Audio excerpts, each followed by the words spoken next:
Stanley's Party, written by Linda Bailey and illustrated by Bill Slavin.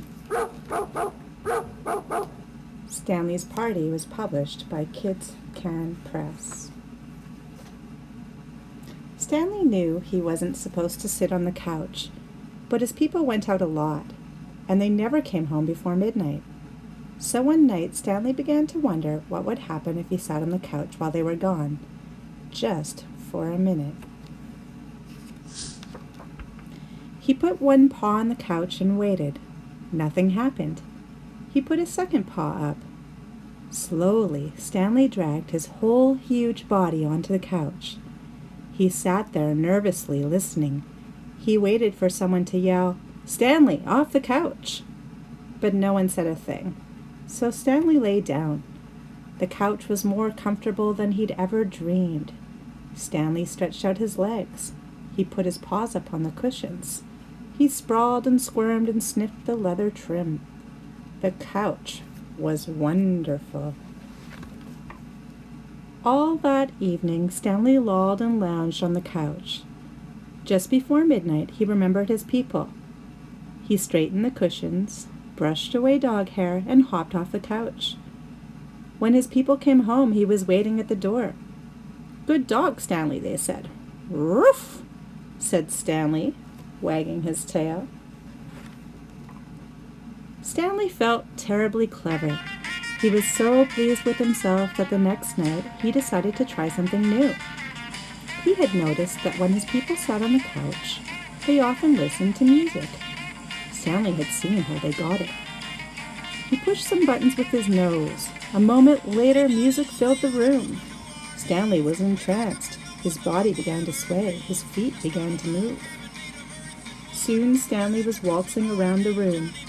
When the music changed, he tried a cha-cha and a tango. He even did a bit of ballet.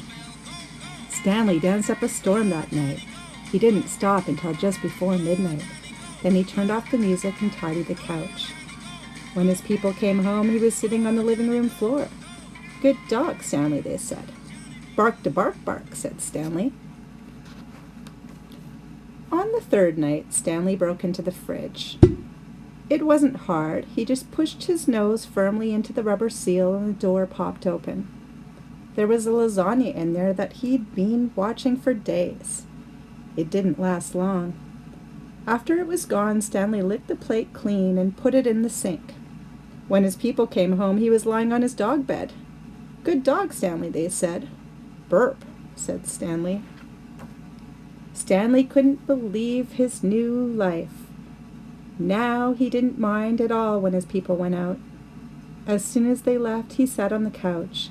He sashayed and shimmied to the music. He nibbled and noshed from the fridge. "I'm having so much fun," thought Stanley. But after a couple of weeks, he realized that something was still missing. And one day when Stanley's people took him to the dog park, he figured it out. He was tired of having fun alone. Stanley trotted over to his best friend Alice.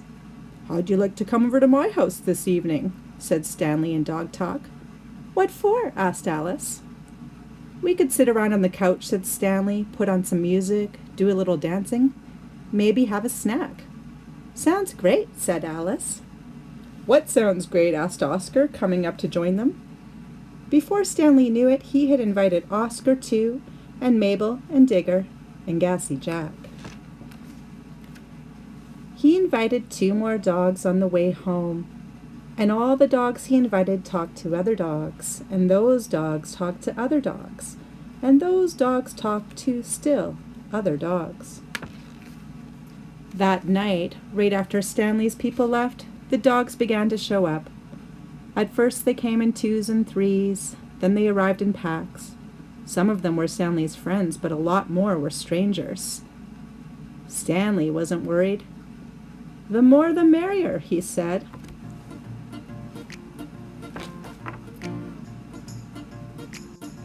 It wasn't long before the house was jammed with every kind of dog you can imagine. Shaggy dogs, bald dogs, dogs with wrinkles, dogs with fleas, humongous dogs, weensy dogs, dogs with floppy ears. They filled the rooms, they packed the stairs, they flowed out onto the porch and lawn. Drooling dogs, dainty dogs, dogs that needed a bath. "Anyone hungry?" asked Stanley, popping the fridge door open. Dogs poured into the kitchen. "Help yourselves," said Stanley. Soon, the fridge was bare.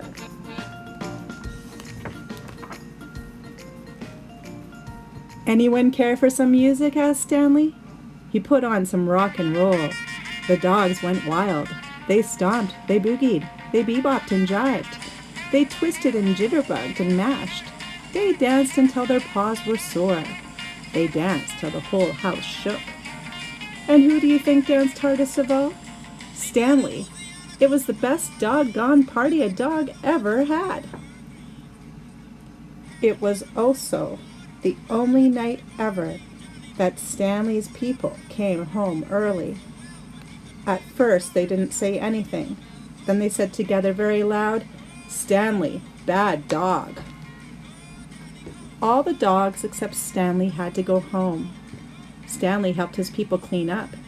It took 2 whole days. After that, whenever Stanley's people went out, they took Stanley with them. Stanley didn't mind. He went out a lot. And he never came home before midnight.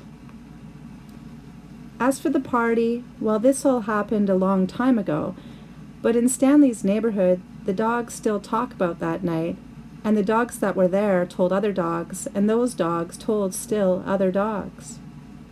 And the story spread until dogs all over the country heard it, then dogs all over the world. And now wherever dogs gather, from Turramurra to Timbuktu, they tell the story of Stanley's party. If you don't believe me, ask your dog. To buy this book, visit www.kidscanpress.com. And thanks again for watching To Go English Tutorials. Musical credits to Chuck Berry's Johnny Be Good and children music from InShot.